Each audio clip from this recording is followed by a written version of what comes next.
समय की बात है, राजा विक्रमादित्य नामक एक शूरवीर राजा था।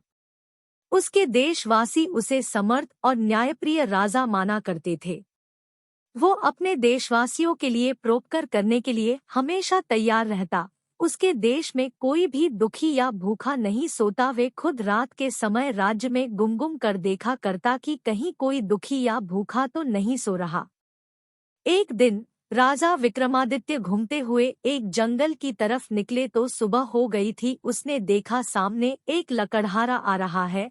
उसने कुल्हाड़ी निकालकर पेड़ काटना शुरू किया तो पीछे से आवाज आई। उसने पीछे मुड़कर देखा तो एक भालू उसकी ओर आ रहा था। भालू को देखकर वो गिर गया और वही उसकी आत्मा उसके शरीर से निकल गई। उसके मरने के बाद वे भालू एक सुंदर लड़की के भेष में आ गया। ये सब राजा देख रहा था। फिर वो सुंदर लड़की वहां से चली गई।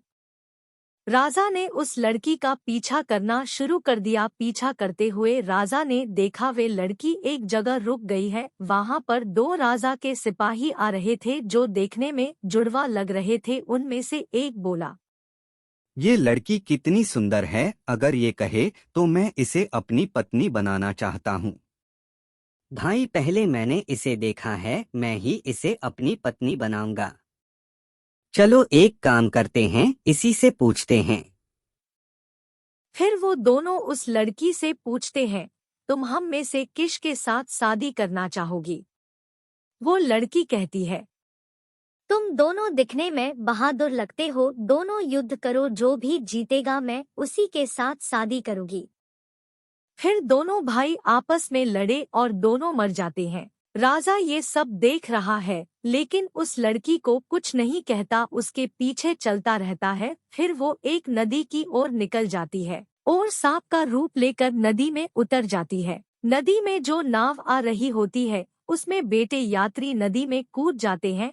कुछ अपनी जान बचा लेते हैं और कुछ वहीं मर जाते हैं। ये सब राजा के सामने हो रहा होता है। फिर राजा देखता है सांप अब एक पंडित का रूप ले लेता है। राजा उसका पीछा करता रहता है। आगे जाकर राजा उसे आवाज मारता है तो वो पलट कर देखता है। कौन हो तुम? मैं तुम्हारा काफी देर से पीछा कर रहा हूँ। पहले तुमने भालू बनकर लकड़हारे को मारा, फिर तुमने एक सुंदर लड़की बनकर उन दो सैनिक भाइयों को आपस में लड़वाकर मरवा दिया। उसके बाद तुमने नदी में जाकर एक सांप बनकर कई लोगों की जान ली। तुम हो कौन? फिर पंडित कहता है, राजन, मैंने तुम्हें पहचान लिया है। तुम यहाँ के राजा विक्रमादित्य हो। तो सुनो, मैंने किसी को नहीं मारा। मैं काल हूँ, मैं सिर्फ उन्हें लेने आया था।